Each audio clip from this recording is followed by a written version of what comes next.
સાંભળ મારી માં મેલડી, જેદી કોઈ નતું ને માં તેદી તે મારું બાવડું પકડ્યું તું, અને હવે તારી ભક્તિ કરવાનું મેકું ને તો મારી જિંદગીમાં ધૂળ પડી હોય માં.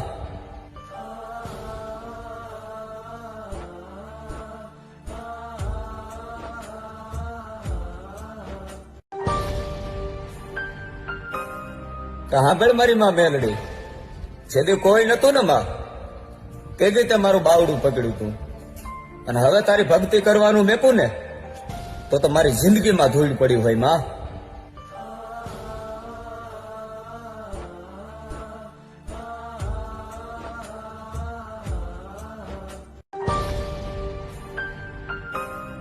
સાંભળ મારી માં મેલડી, જેદી કોઈ નતું ને માં તેદી તે મારું બાવડું પકડ્યું તું, અને હવે તારી ભક્તિ કરવાનું મેકું ને તો મારી જિંદગીમાં ધૂળ પડી હોય માં.